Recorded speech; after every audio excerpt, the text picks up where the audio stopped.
All right, so we are recording. So first and foremost, let me welcome you to today's session on uncovering the open educational resource, behavioral pedagogies and online learning. I'll be introducing our guest speakers here in just a moment. But I want to welcome you to this event, which is sponsored by the Open Educational Resources Special Interest Group. We are a special interest group of ABAI. We have a mission to promote the adoption, creation, and dissemination of open educational resources in behavior analysis. We are free to join. As far as I know, we might be the only ABAI special interest group that is free to join. So we would love to have you join us. If they haven't already, perhaps Dr. Howard could pop our website into the chat so you can find us and join us. It's a great opportunity to attend free continuing ed events and opportunities to share with other like-minded individuals who have similar interests and goals. The continuing ed credit for attending today is sponsored by my home institution, Mary Baldwin University. I always say it should take, a week or two, but reality is I will try and get these to you in the next couple of days so you have them. And of course, if there's any issue with your certificate or an error, just let me know and I'm happy to rectify that. There are 3 things that you need to do in order to receive that continuing education credit. The first is sign in, and the way I'm going to have you do that is either to the group in the group chat or to me individually. Please type in your first and last name as you will have it appear on your certificate.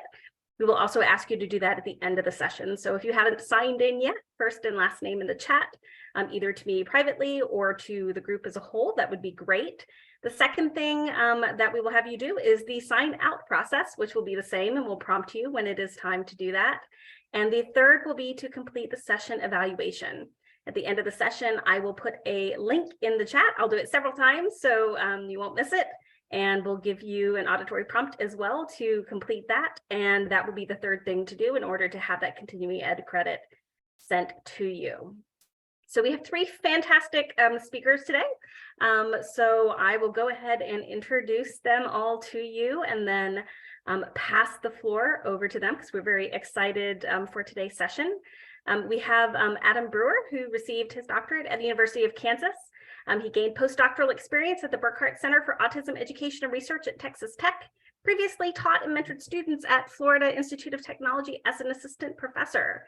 His translational interests included gaining a better understanding of transition-related disruptive behavior, fears and phobias, and impulsive decision-making with an eye toward experimental therapeutics. He served as president of the South Carolina Association for Behavior Analysis, as a past director for the Center for Excellence in Teaching, and is currently serving as co-chair for the Online Learning Council, chair of Western Research Day. Previously, he served as chair of the Online Education and Academic Honesty Committees. Currently is on the board of editors for the Perspective on Behavior Science and the Experimental Analysis of Human Behavior.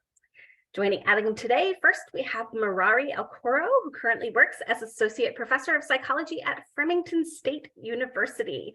She is a licensed applied behavior analyst in Massachusetts, a board-certified behavior analyst.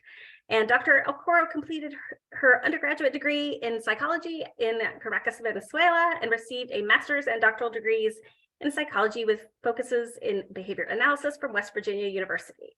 Dr. Elcoro has taught a variety of undergraduate courses in psychology, behavior analysis, and neuroscience.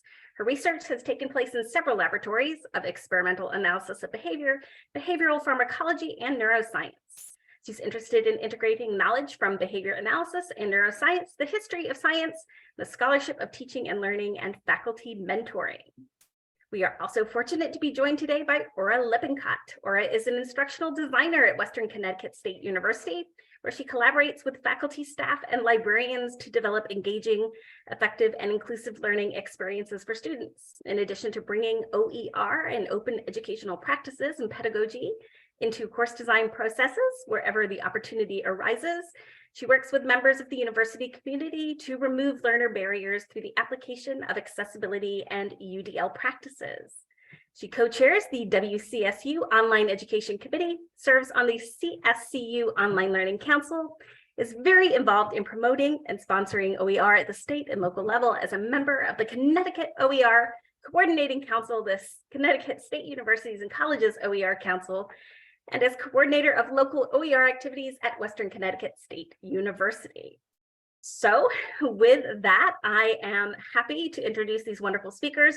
One reminder, if you have not yet signed in, first and last name, please, in the meeting chat, either to the group or to me personally. I will record your attendance as being present today. And we are delighted to have you here. And I know that we have people from across the globe here today. So I will pass it on to our guests.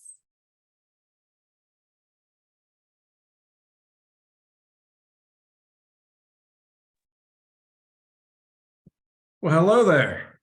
You don't know me from Adam, but my name's Adam Brewer. And yeah, I'm a dad, so I had to throw in a dad joke to start the whole thing off.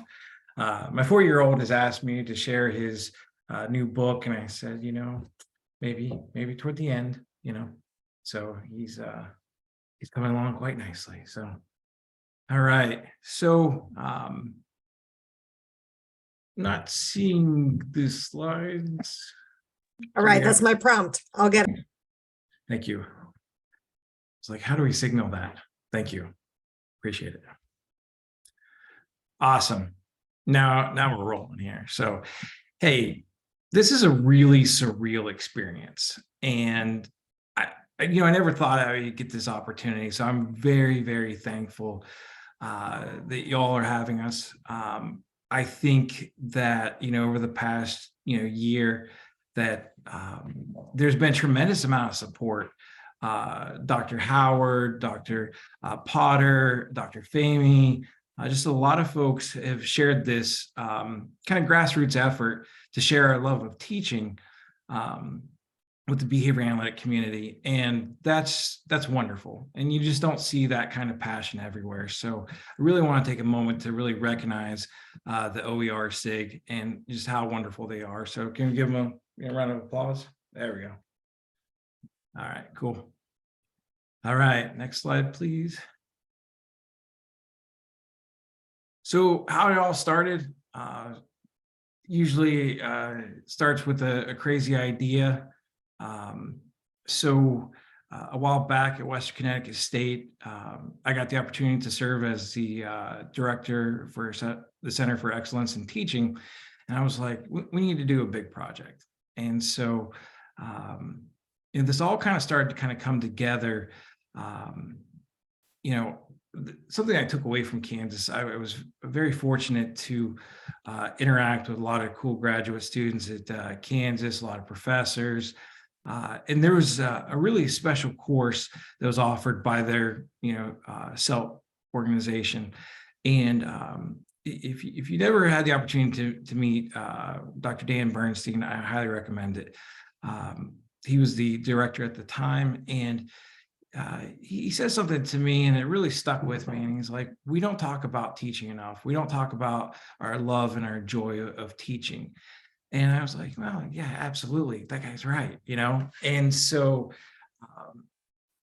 I've been very blessed to have wonderful friends like Dr. Elcoro and Aura Lippencott and all the people on the book. So, that's kind of a common theme of these are the people that I chatted with over the years, many, many years. So it's really a big passion project, and it's really awesome to kind of share this opportunity with them, to share that joy of teaching. So, I always love telling a story of how things come together. I love it when plans come together because not all plans come together. But this one I've been really, really pleased with for a number of reasons. So we had a common shared interest of, a love of teaching, especially in behavior analysis. And so Dr. Stephanie Kuhn and I at Western Connecticut State applied for a grant to run a conference from APA, and they were very supportive, and we received an award from them to hold this conference. And so we held the conference back in 2020. And so that conference is freely available if anybody wants to check that out. And so, this was, around the time of COVID, and the theme was online teaching. So, that's something that I do at Western Connecticut State. I've done since Texas Tech days. And I really enjoy the challenge of, trying to figure out ways to provide an effective education in the online modalities. So if you get a chance, check that out. We had that recorded. It was a really fun day. We had a bunch of speakers from a lot of the Connecticut state system schools, University of St. Joseph. We got together and, we got to talk about teaching and good pedagogy. And, when you do what you love, it doesn't feel as much like work. And I think that's the trick of, doing things in one's career that are meaningful. Do the things that you love as much as you possibly can. So it's been a blast with that. So next slide, please. So, so based off of that conference, what was kind of nice about it was that the authors had, that their talks put together. And so it was, it was still challenging, but it was a nice transition from going from, you got your ideas together in this, talk format and trying to parlay them into book format. And so, we were trying to also provide support during the pandemic, which was especially challenging for everybody. We received a lot of positive feedback from the community and behavior analysis and beyond. And, we really thrive off that. And so that really motivated us to keep pushing forward and have those conversations, to parlay that into something, that we could share. And so we thought that would be a fun thing to do, a challenging thing to do. And so we had a variety of topics in there, and we'll touch upon those topics toward the end of all this. And so so we wanted to talk about behavioral instruction and its pedagogies in the online format. So that's what we're trying to share in that book. So next slide, please.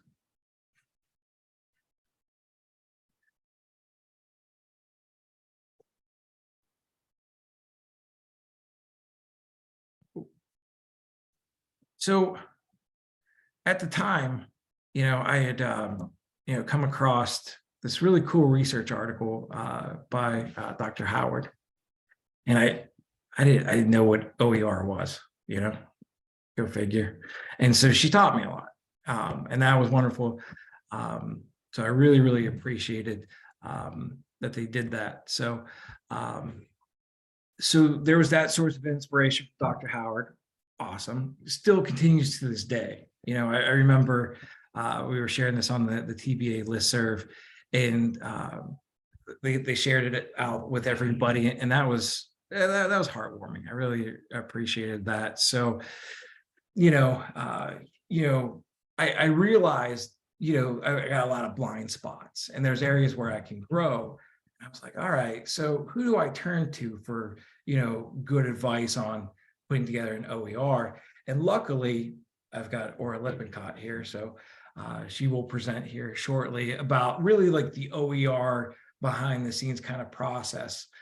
I learned a lot. I'm still learning a lot in this whole process. And, she's an instructional designer, and it's really awesome to work with an instructional designer.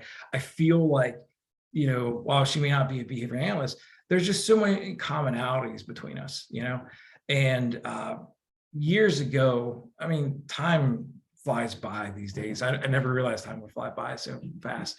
But at South Carolina ABA, Dr. Byron Wine gave a talk, and he was, really advocating for, a good understanding of instructional design and behavior analysis. And, I was very fortunate to come into contact with Aura, super supportive. I've been very lucky to be around and associate myself with a lot of supportive people. And it's just been a very wonderful process to kind of put this together. And we were able to be vulnerable and share, hey, this is not my area, and I'm going to defer to you. That's your expertise. And I think that's, collaboration is hard sometimes, but when it works and you got the right people, it really comes together quite nicely. So I really advocate, if you hadn't reached out to instructional designers, check that out. Take the time to do so. I mean, it's just, I'm sure in this group that we all kind of share this love of teaching, and I can see where there would be some really great connections and nice professional friendships and whatnot. So we developed this OER, and so in the state of Connecticut, there was a lot of folks really advocating for that. Kevin Corcoran was a big proponent of that. So I know he's in all like the major circles for OER. So I'd like, I think he's here today. I'd like for you all, if you get a chance to kind of connect at some point, if you can, that would be great. And it's just really nice to find that bridge, between behavior analysts and people that aren't behavior analysts, but they share a common love of OER.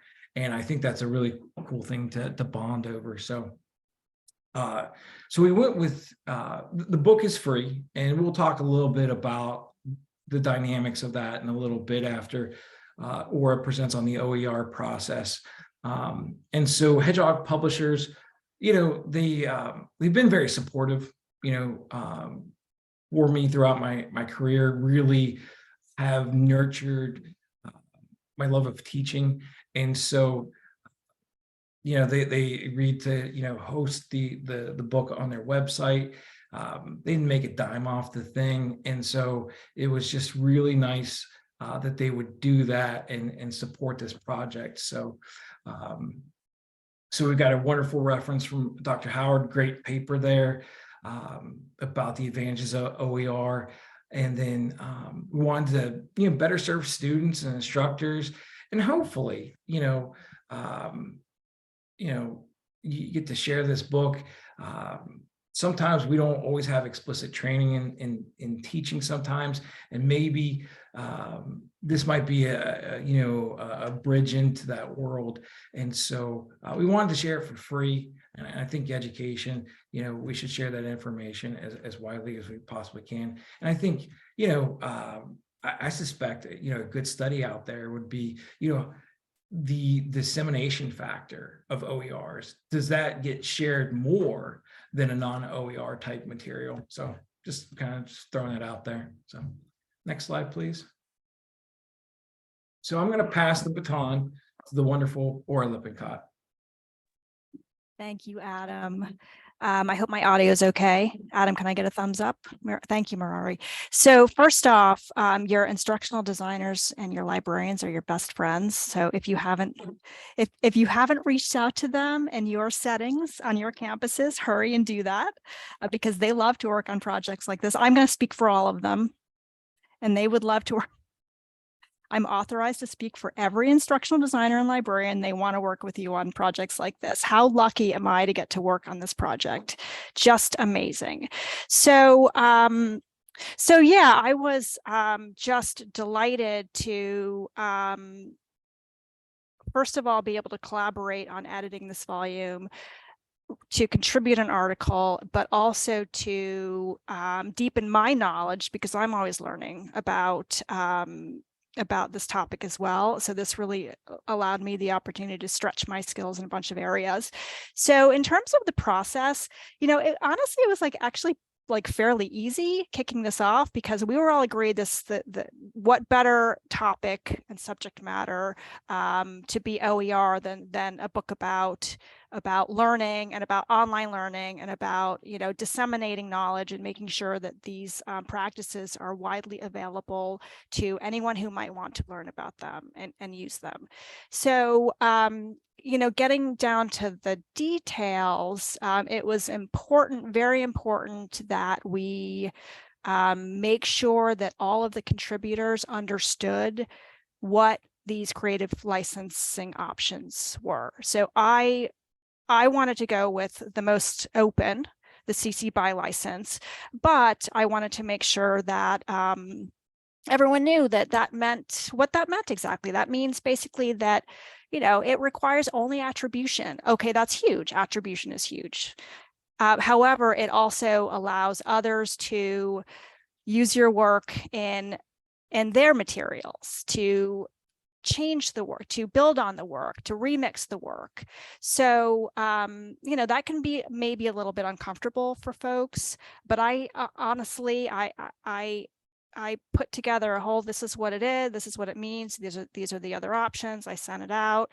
And everyone was like, nope, CC BY, we're good. This is what we're going to do. So that was great. So that was actually a fairly easy decision to come to.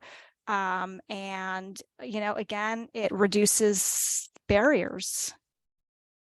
And that's what we wanted to do. We want this great book to get out there and to be used. So that was step number one. The other piece of it was working with our publisher, who actually put the final, put the final thing together. And so we need to sort of work out, okay, we're going to provide something in Word. The whole thing is going to end up as a PDF. How do we ensure that what we supply is accessible? And I'm going to get to that in a moment. And how do we also ensure that the material that's created by the graphic designer, that's going to be openly licensed. So who owns that? So there's all these sort of IP related issues that you just want to make sure that, everyone is aware of up front, because once we put the CC license on this work, we don't want to come back and find out that, oh, well, that's my property. So we had to work out some of those issues and just make sure that everyone was on the same page. The other issue to think about with creating an OER is when you are using the work of others. So you're maybe referencing a table or a graph. We do that all the time in scholarly works. And so if you want to reproduce that, you get permission. So it was a matter of kind of going through and making sure that every referenced piece of content, digging into it and seeing, well, what is the license on the material?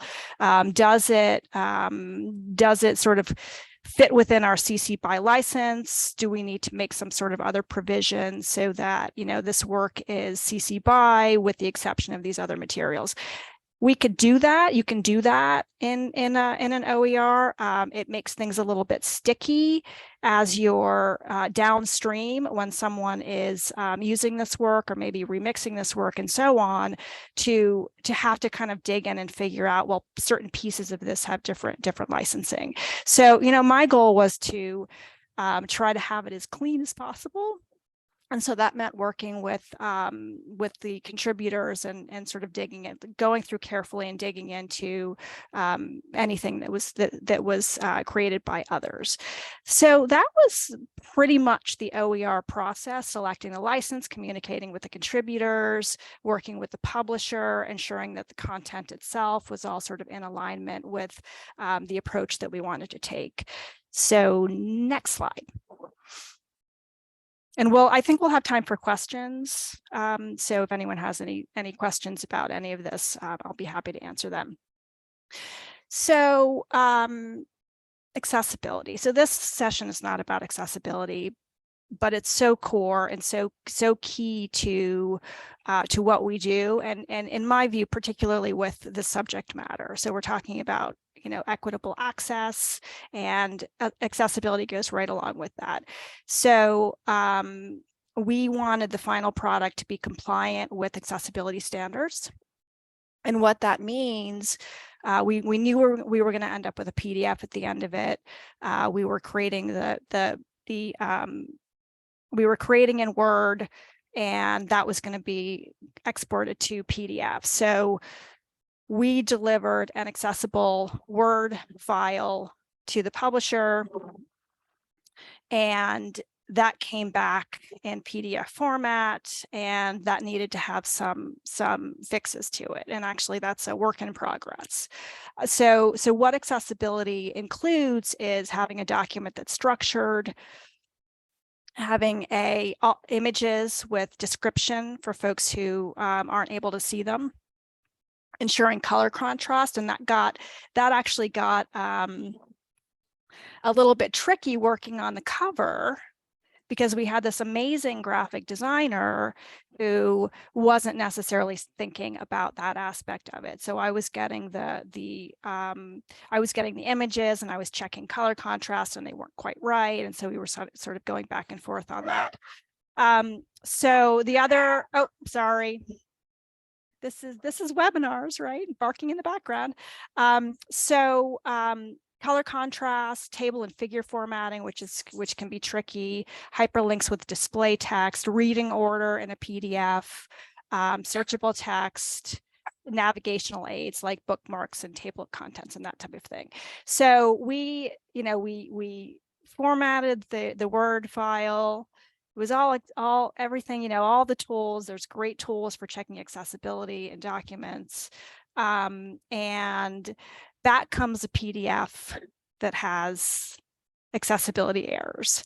So that was a challenge, and I'm still working on some things, but honestly, it's allowed me to deepen my knowledge of accessibility, and that's been great.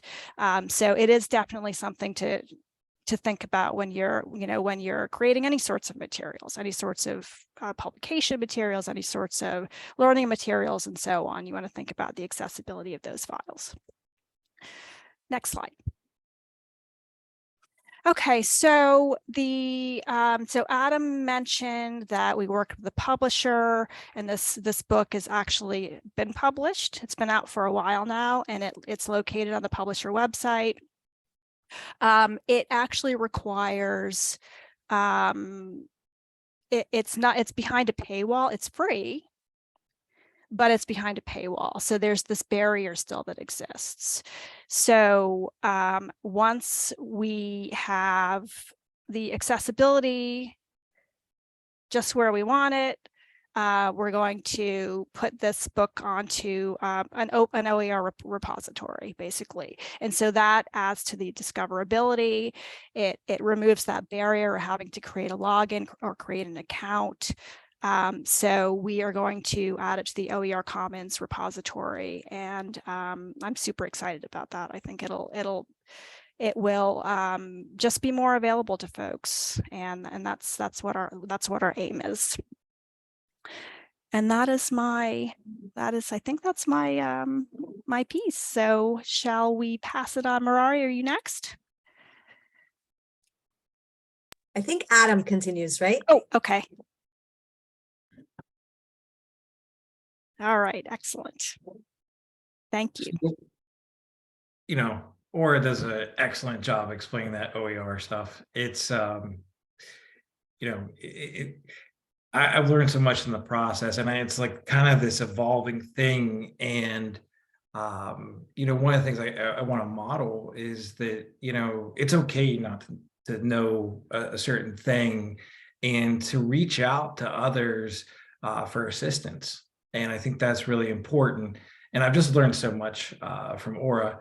And the other piece that I get the pleasure of kind of sharing this story, a long time ago, in a place called West Virginia, I had the opportunity to, Mirari was a graduate student at the time. I was an undergraduate, and it's just been, this dream of mine to bring on to this project people that I highly admire and respect tremendously. And, she's done a wonderful job organizing the book and things like that. So her first chapter, she's got two, amazing.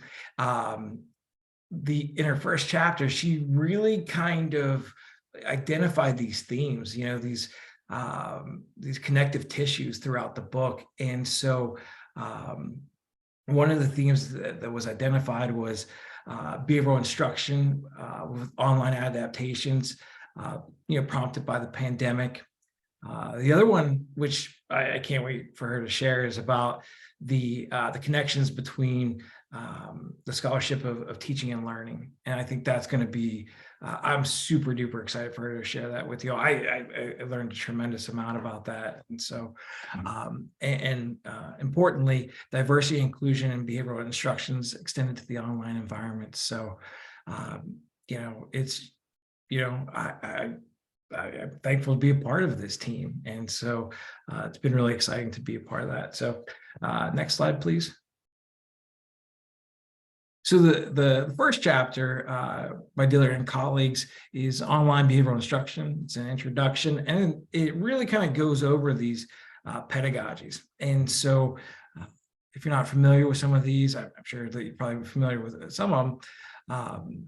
Interteaching definitely pops up. Interteaching was really popular during the pandemic, and we got to expose a lot of people to that, to students to that. That's really exciting. I think Dr. Kellum's in here today, and so I remember being on a couple of interteaching presentations with her, so that was exciting. And the other thing that I learned from Diller and Gray was contract grading, and so that was something that I highly recommend checking out. So, and it actually overlaps with some of the work that Ora Lippencott's been doing. I think she published that in the Chronicle. So kudos to her for that.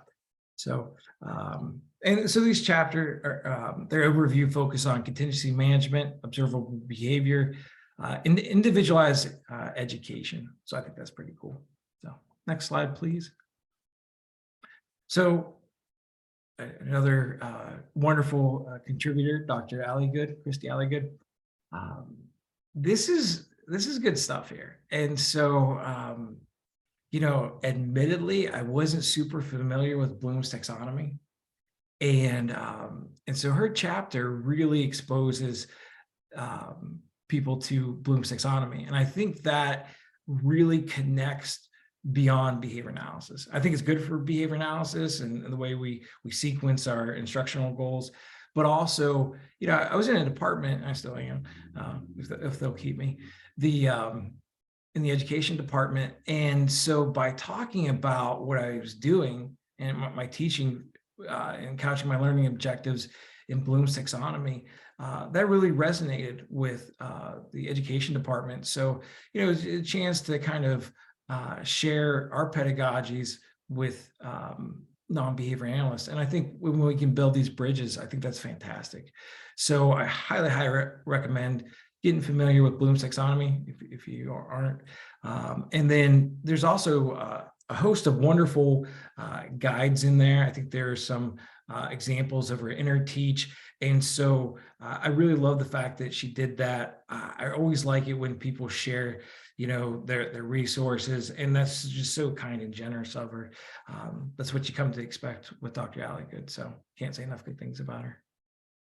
Next slide, please. And then the next chapter is by Pritchard and Wine. It was about the use of feedback in higher education. And this was fun. I was glad to see this chapter make it into the book. When I was teaching at Florida Tech, I was so used to these end of semester evaluations. And, I'm sure everybody's pretty familiar with some of the issues, particularly with end of semester evaluations. And so, Pritchard exposed me to weekly feedback from the students. And I can tell you, I was pretty nervous the first couple of weeks, maybe semester, maybe year. And so, we would get this feedback from the students. And at first, I was like, oh no, this is tough. This is challenging. And over time, I was like, oh, I appreciate this more and more by asking, for the class climate, to get feedback each week rather than waiting to the end of the semester. Pritchard and Wine, they were talking about this weekly feedback from students. So at the end of each week, you'd ask them, about the content, the technology, et cetera. And so, what was super cool about it, after I developed, thicker skin, which I don't have a good thick skin, that I was able to respond to the students, concerns, throughout the semester. And it was dynamic and it was cool because like, of course I want to help my students. So, I would read their feedback and try to figure out themes and respond to that. And it helped me improve the course for the students in the actual course. Sometimes that with these end of semester evaluations, you don't get to benefit the current students. So I saw an enormous utility in that. So if you get a chance to check that chapter out, it's it's a challenge at first to embrace it, but if you get the hang of it, it's a pretty cool practice to incorporate into your teaching. And I've learned a lot from the students in that way. And so, all right, so next slide, please. All right, and so here's a really great chapter by Dr. Yanni Leone and colleagues. And so they were talking about how to, conduct research with students in the online learning environment. And previously, that puzzle really hadn't been, put together at that point. And there are some challenges that were remained. And this was before the pandemic. And I really thought Dr. Leone really cracked the code on that, so to speak. So, she was, supervising graduate students' capstone projects, and, they were getting published. And at the time, how many years ago was this? Was this like 2014, 2016? Feels so long ago that at the time, there was, people didn't know if that could be done. And she did an amazing job, nurturing those students and helping them, disseminate their hard work with everybody. Her students won awards, and it was really good to see. Always really get excited when online learning is done with very high quality. So she's a great example of that. And then, another topic that she's included in there is how to provide effective supervision in the online environment. And so, this chapter, I feel like she's sharing her kernels of wisdom with everybody. And it's really exciting to see that. So I can't thank her enough for doing that. So next slide, please.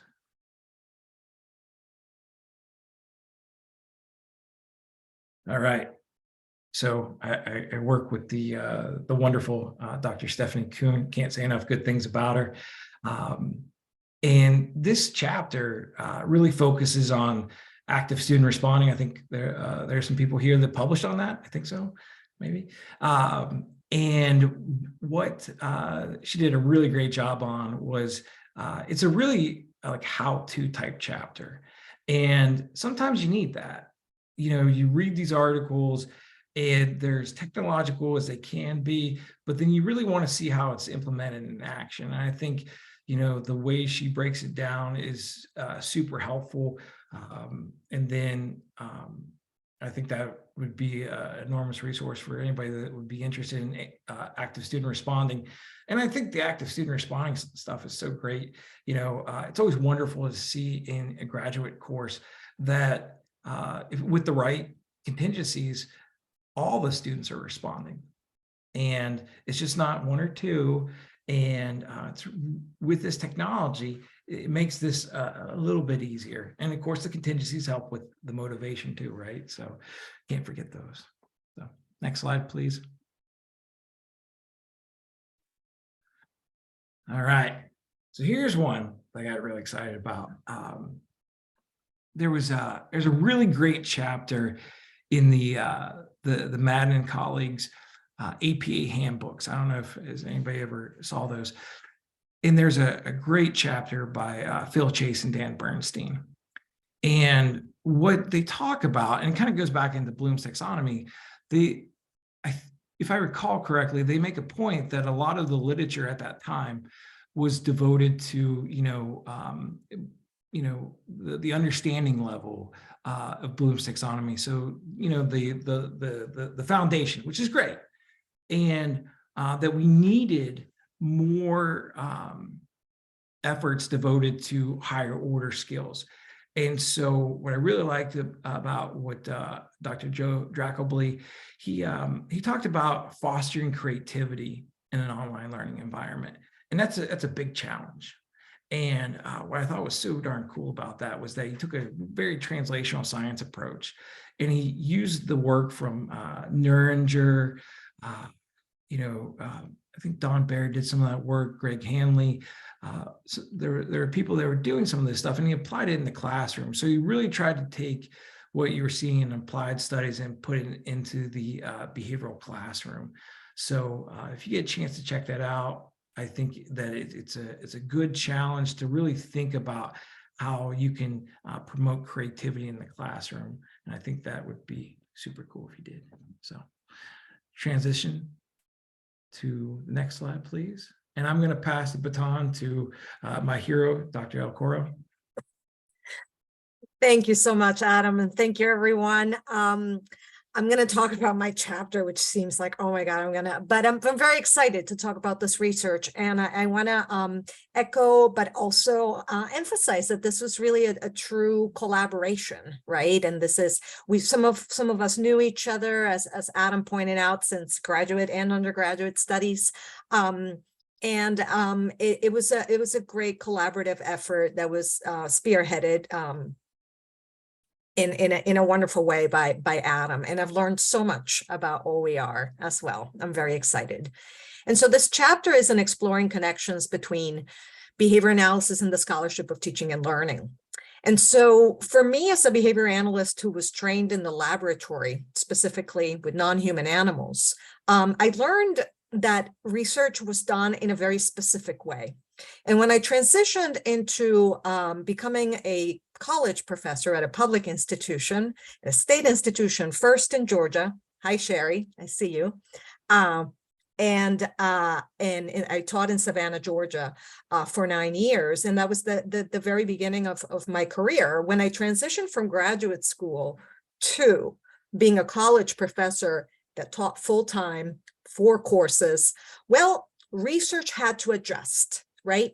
And so this opportunity of seeing the classroom as a laboratory, and I was very lucky, continue to be very lucky to have colleagues who were in the scholarship of teaching and learning to show me the literature. So in this chapter, I try to share with behavior analysts and other colleagues that doing scholarship about teaching is scholarship, right? It's not this different tier, like, if you don't do research in the laboratory, then you do research in the classroom. And no, it's the same rigor. It's great value. So it's perfectly okay, right? So this is a reflection on how the classroom may be considered a laboratory. Yeah, when it comes to data collection and conducting research and behavior analysis. And I also, similar to the chapter that Adam just described from Dracobly, I feel like I took a translational approach here. So applying principles, right, that we've explored and learned from the laboratory into this applied setting in the classroom. So the scholarship involving the application of behavior principles in teaching may be considered translational research and behavior analysis. And also this serves as an introduction to the field, because again, I was very lucky to have somebody like who worked with me at the time in Savannah, who was very experienced in this. But I took this opportunity in this chapter to introduce the field methodological approach, and to expose some of the literature, some of the key journals to look at literature, and drew some connections between the scholarship of teaching and learning and behavior analysis. In the scholarship of teaching and learning, we are focused on studying teaching. Well, what is teaching? Teaching is behavior of the teacher, right? So there are several more connections between the field there. And I share 3 examples, kind of case studies of work that I started conducting and published in the field of SOTL, as people call it. So the next chapter is I want to continue attributing our contributors, is syllabus design to foster community in online courses. So this is a chapter by my colleague Aura here, and please jump in, Aura. As I feel like I'm talking about your chapter, and maybe you should be talking about it, highlights the importance of interdisciplinarity to better serve students. Go ahead, Aura. Yeah, if you can go ahead, or I can. It's up to you. Includes that. Go ahead. Okay, sure. So, so not only did I get to work on this great OER book and do accessibility, I got to write a chapter on my third love, which is online education. So I took a deep dive into syllabus design features that impact course community, first impressions, learner-centered design, and UDL practices that remove barriers for learning. So getting, back to this idea of equity and diversity and how do we support student success. So from accessibility to multiple means of representation in a syllabus. So I basically did a deep dive into the literature around this topic, and I pulled out from the scholarship of teaching and learning, I pulled out these best practices and suggestions for basically developing a syllabus. So actually it's the syllabus, the document a syllabus, but also, of course, that's course design, that's instructional design. So I had to sort of walk this line between, well, I can't do a short article. That's like a book, right? That's like probably a series of books in how to, doing an instructional design of a course and covering all of these. So I really tried to sort of focus on the syllabus itself. But of course that got into learner-centered design techniques as well. So I teased out 8 suggestions from using a rubric to evaluate your existing syllabus, for attributes of learner-centeredness, using positive tone and welcoming language, addressing and welcoming diverse learners, establishing norms, considering collaborative design of elements of the syllabus with your students, which I think is exciting. And maybe a little bit scary, but something to consider. Seeking out expertise, which I think is another theme here, and consulting scholarship of teaching and learning resources. So this chapter has, sort of a lot packed in, a lot of review of the literature packed into a relatively short article, and lots of resources to consult. So it was really, really fun to work on it. Thank you. Thank you. Chapter 10, working towards equity, meeting the online learning needs of students with disabilities. So we have a series of authors here, Durang, Mont, and Werling Morel. So specifically in this chapter, and as Adam mentioned, right, when the initial conference was done, and then the presenters in the conference, many of them ended up being contributors, but then we had additional contributors who joined the project, which is great. And so this team focused at how in higher education, the pandemic has brought a needed visibility to topics and practices within diversity and inclusion. They describe a case study about changes in college instruction during the COVID-19 pandemic and experience specifically with students with disabilities.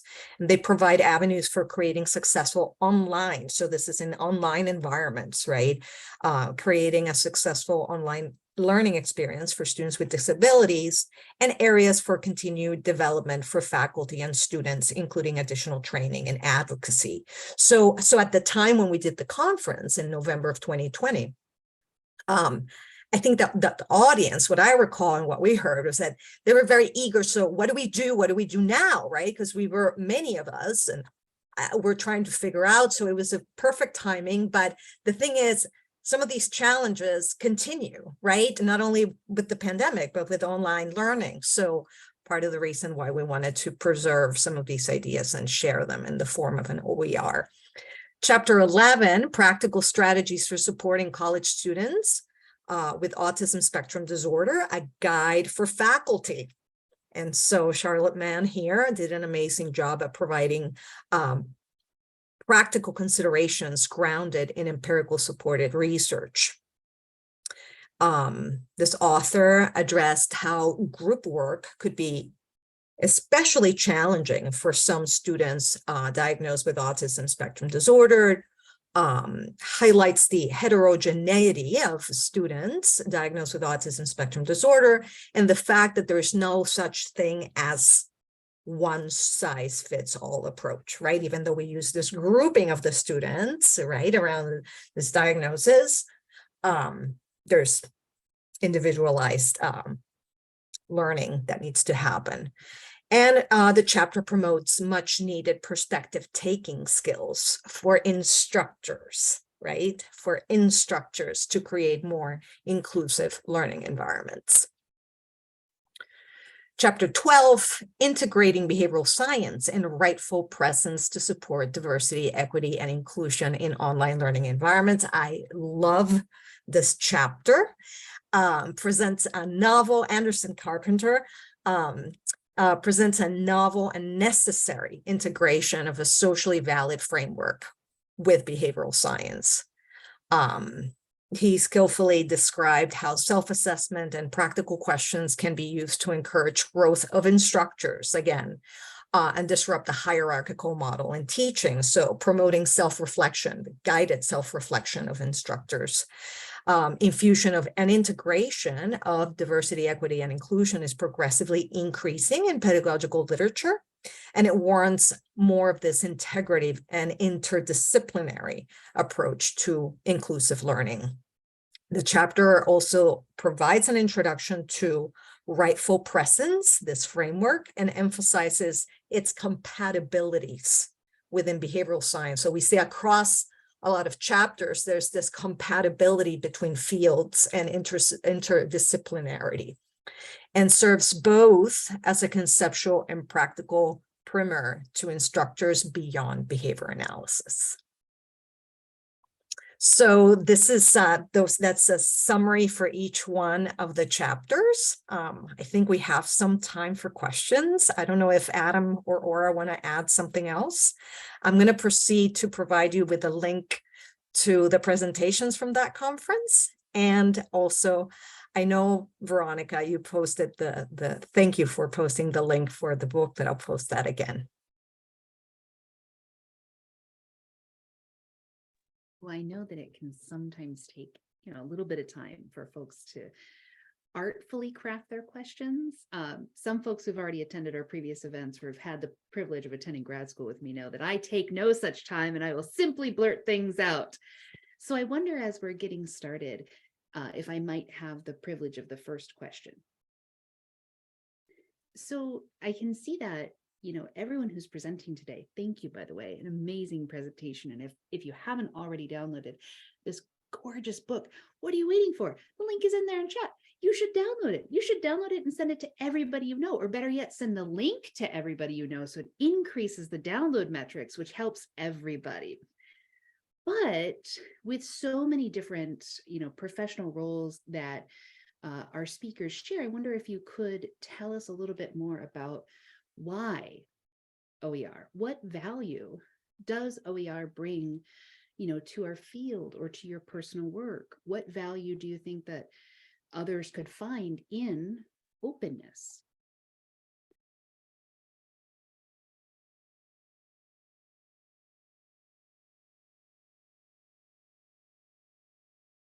I can just say that the more I work with open, the more excited I am about it, because it allows for building upon knowledge. It allows for learners to take material and make it their own and add to it and remix it. It's just very exciting. The freedom that OER and that open allows it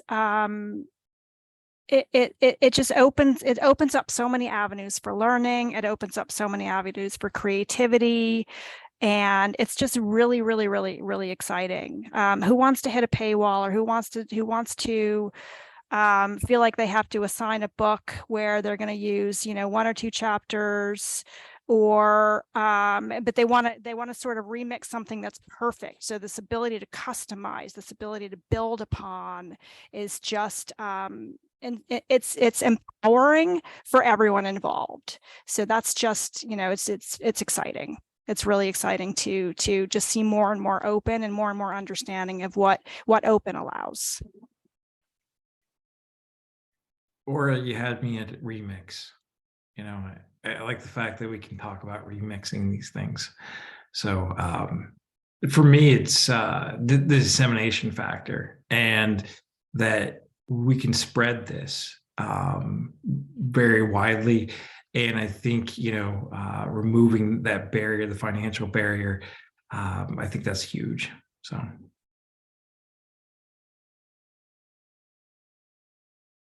I think, yeah, that the shareability, that hey, yes, just take my work, just share it with everybody. I think that was like the enthusiasm that really connected, and that, you know, the energy that, you know, no, everybody was on board, and Aura continues to do, but in terms of providing clear language for what can be very technical and foreign to a lot of, I'll include first me, like I really had no idea about this licensing stuff, and Aura really crafted very clear documents to make sure that all the contributors understood, and the contributors like, you know, no one really. And so that energy of like, yeah, let's do this in a time of need, but to continue on, and yeah, that freedom of also updating, recombining, you know, growing,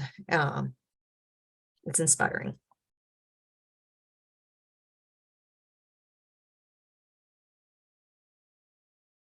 Dr. Howard was also my first exposure to OER. And I'm so glad that in your presentation, and I noted this in the chat as well, that you touched on accessibility and how integrated those two things are. And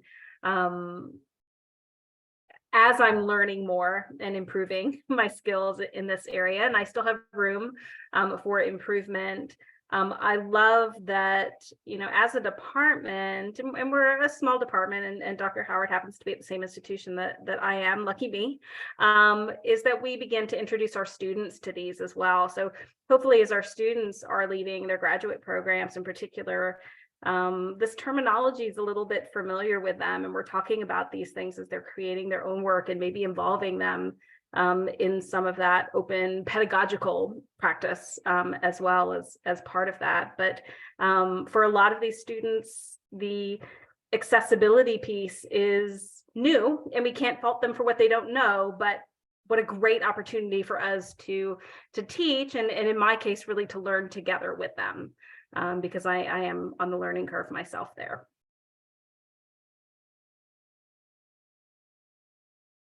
You know, it's challenging. It's additional work.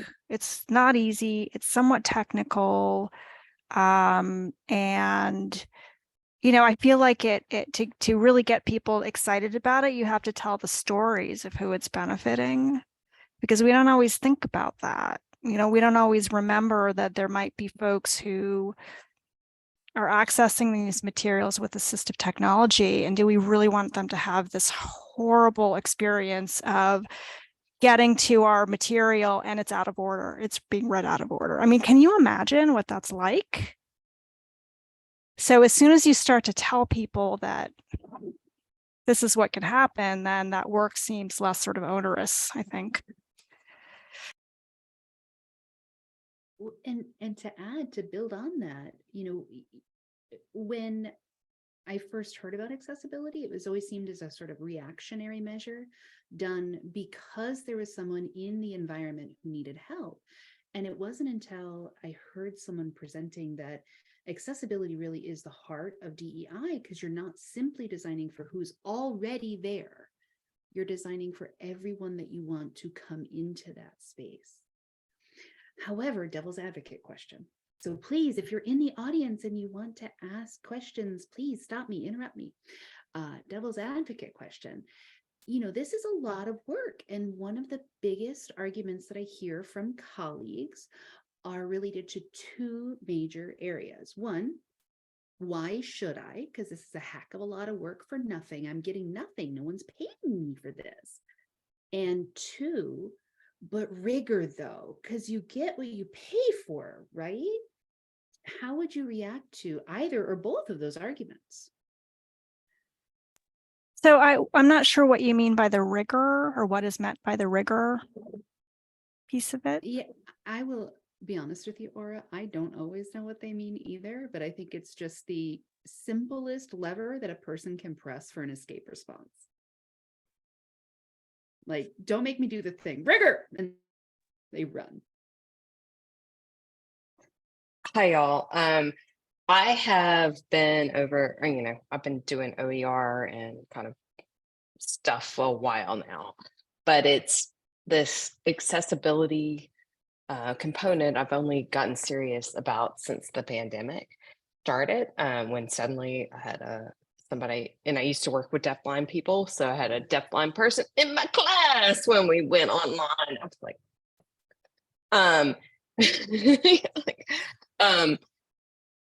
I think making accessible documents, the first level of accessible documents is pretty easy.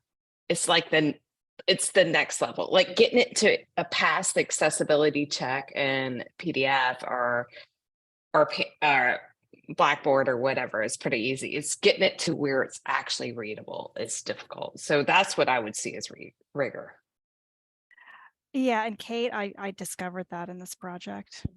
I will fully admit that it was very eye-opening. And to me, that's a failure of technology, frankly. I think the technology needs to get better.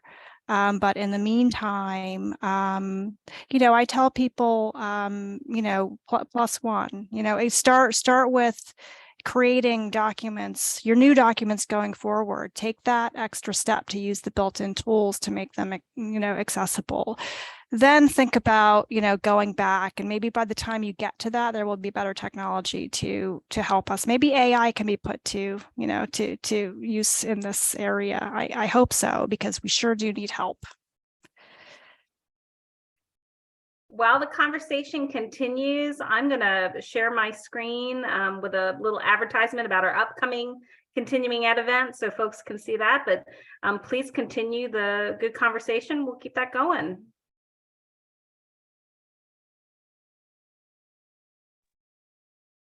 So I have a question for the audience, and this is an OER, a fan of OER audience, I think, but are you seeing folks pushing back on OER at your institutions? And what are the reasons that you're seeing that? Or what are the reasons they're giving?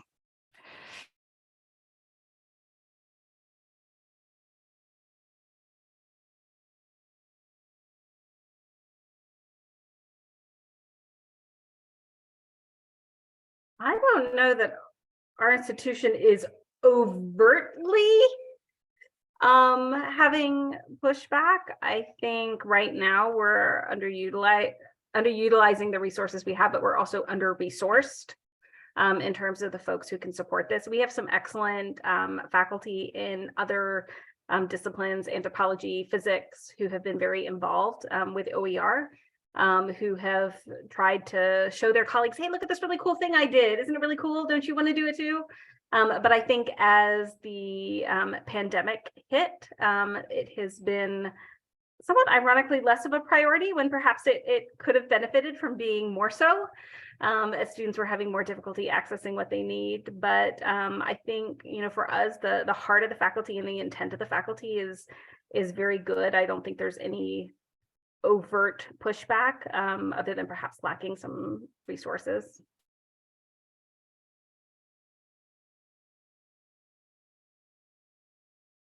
I wanted to comment briefly on Veronica's question, that was devil's advocate's question, and also kind of, I think Kate took the rigor comment as, in one way that I totally understand, and Aura, you elaborated the way you asked the question. I think I interpreted it in a different way, because Veronica, when you ask about like, whoa, there's a lot of work, what am I getting? And like the rigor, I see perhaps people in academia being like, well, an OER is not the same as if I published a book with blah, blah, blah, blah, blah, publishing company, right? So to me, when you ask that question, is the quest, as in with scholarship of teaching and learning, and that, you know, that of disrupting these very particular ways of seeing scholarship or seeing work, and just opening the definition of scholarship and the definition of what we do in academia. Because we can be as rigorous, whatever that means, because I've been also in environments where it's like, wait a minute, you just want to Yeah. stop the conversation right here. But yeah. Yeah. And you know, part of the issue is, and you touched on this, Mirari, is as one of your core points, is that are these OER materials that we're creating, are they acceptable for peer review? So that's a big one. That's a big one. Is this equivalent to, you know, publishing and you know, the top journal that is, you know, fully copyrighted, et cetera. So, you know, that's huge. And there are folks who are working on that. But we have a ways to go with that. And, you know, OER is, the body of OER is growing every day. And to just dismiss it all as, oh, that's not good enough, is just, you know, short-sighted. I mean, of course there's great things there and there's not great things there. And wow, isn't that kind of true of traditional publishing as well? I mean, let's be honest, right? Well, I am going to go ahead and stop our recording here. Let me get that done.